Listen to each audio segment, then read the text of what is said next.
Yeah, I think it's a bit of time away from the game that did that. I just had a lot of time to reset my thoughts and all of that, and just think about where I'm going with my career, what kind of things I still want to achieve. And I came into this Test series, or in the previous one as well against India, feeling like I need to play again. To make sure that I keep my spot in the team. I haven't played for a while.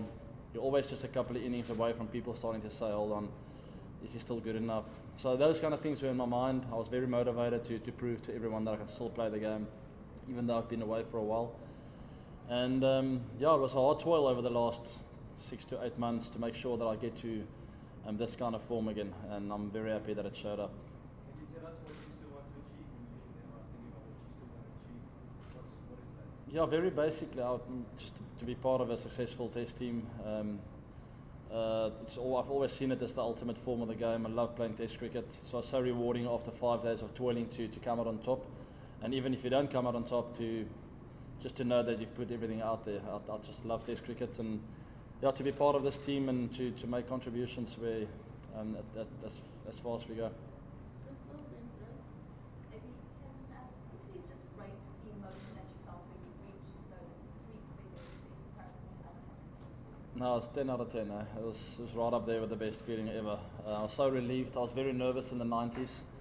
I don't think it showed, but I was telling Vern out there, I'm struggling to breathe there. My legs literally went numb. It's funny when a guy that's played for 13, 14 years say that, but it's true. It really meant a lot to me to get that 100.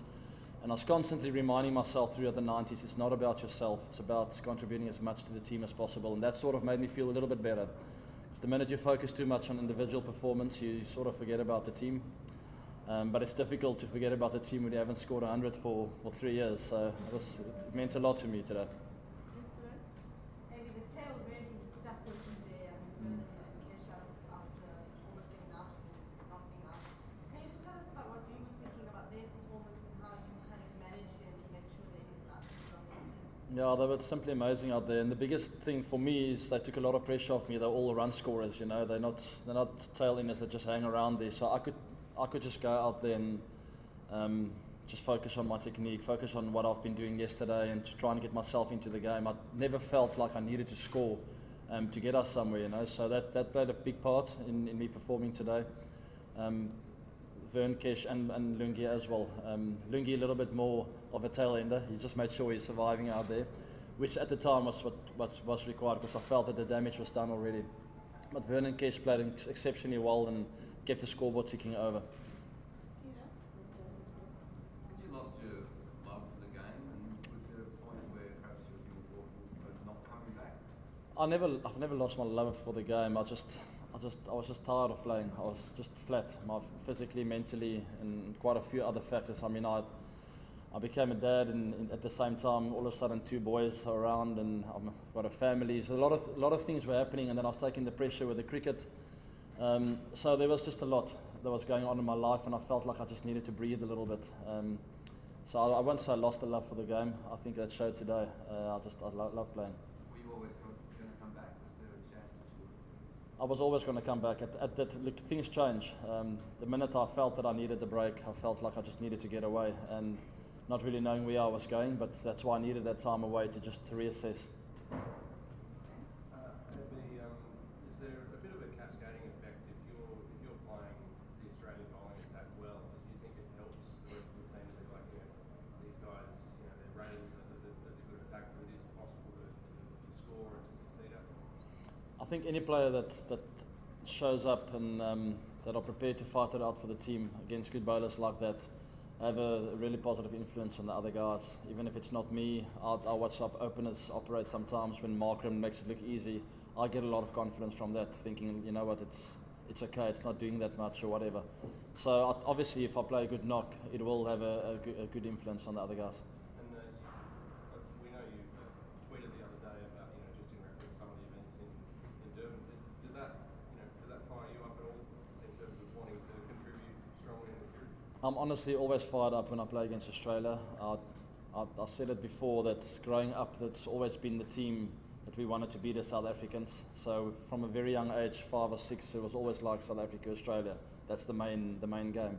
So I'm always very motivated playing against these guys. I think the events in the first Test match was uncalled for and unnecessary, but I won't say that fired us up.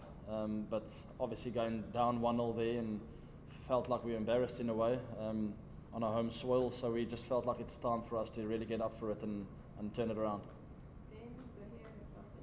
Maybe Kagiso's had a massive impact on this test. But is the team annoyed with some of the risk that he's put himself at, I suppose, with the match officials given his record? Sorry. Is the team frustrated? Who are you talking about? Roberto. Oh no, I won't say we're frustrated. Look, I can't speak for him. It's I just have a lot of sympathy in a way. I'm not a bowler, but I can't imagine being a bowler, having to toil out there, run in. It's hard on the body, it's hard on the mind. You get a breakthrough, you just want to celebrate, and that's his way. I mean, obviously he's crossed the line a couple of times, and I think he's regretting that. But I'm glad I'm not a bowler, because I think I would have been worse than him. Maybe that's kind of my question. When you celebrate a hundred, we've seen big hundreds from you, and it's a big fist bump at the start. You get it out of your system. Yeah. How do you speak to a young man and start to get his emotions out in a little bit? Yeah, I think it's up to some of our senior guys to just help him. I think it's important for some of the players maybe to get around him before he gets close to a batter, where you can just tell him, like, you know what, I just got you out, because that's what it's basically comes down to. Set forward with more emotion. He wants to tell him, I just won that battle. And like I said, I would have been the same. You'll see me when I take a good catch and it's a big wicket. If I thank goodness I'm not close to the batter, because I think I'll do the same thing. I have sympathy for the guys that cross the line, but they've got to find a way not to do it. Maybe everyone wants to see passion on the field, and certainly Kagiso shows a lot of that. Mm. How do you said maybe forming a guard of honour around you, but there must be a real and excuse me for saying, but more sensible way of getting him to keep those passions in. No, he's got to be smart, and he knows that. I don't know what's going to happen with him after this test, but if he's around for the next test match, I think he would have learned from his mistakes. Look, there's a lot of emotion from that last test match going to this one. And once again, as a fast bowler, you want to prove things to people, and you want to show everyone you belong on the stage. So like I said, I in a way understand that Dale, when he's on fire, you don't even know what's going on in that mind. You just see eyes and all sorts of stuff. Luckily for him, he's never sort of crossed that line. So, but I think it's because we get to him. So we'll try and get to KG before he does the damage. Maybe we're the match's position to have Australia effectively 41-5. Yeah, I think it could have been better for us. I don't think we were right on the money. It's the best we've bowled with a new ball in the series. But after that, I think we lost our skill a little bit. We lost our areas. We weren't consistent enough around that off stump.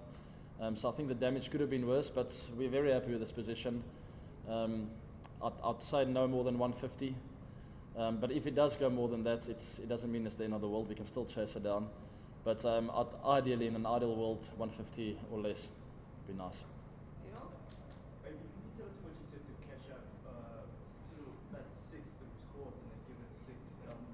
How do you deal with a guy like Kesha, who obviously likes to go for things, but maybe is a little bit overexcited sometimes? Yeah, I told him there are two fielders on the boundary, and it's the cow corner and the long on. So preferably don't hit it there, in the air. If you want to, you can hit it on the ground. We can get one. I'll have strike or whatever and can play a bit. And the very next ball he goes. And the guys, I think Warner and a few of the guys were actually laughing. Luckily he got away with it, and a few balls later he did the same thing. And he said, sorry AB, so sorry. But he's coming over the wicket, and I like it when he's over the wicket. You just play your game, man. It's okay. Keep going. Yeah, he was on fire. Maybe you've been part of this test team for such a long time. Just how would you compare this group of players to maybe the one that beat Australia in Australia in you were there in 2016 or 2012? How's the feel of this group? Now the feel is right up there with some of the most special team spirits that I've felt before. I can't fault anything that we're doing at the moment. I think the team spirit's great, the culture is fantastic. We're playing some good cricket. For some reason, we find ourselves 1-0 down in the home series again, so we're under pressure, we know that, and we've got to play some good cricket to turn it around. We've done that over the last few days, and now we're just got to sort of make sure we grind it out tomorrow and make it work for us. Get back in the series and get that special feeling again. Thank you very much, everybody. Thanks, guys. Just a reminder that there's some pros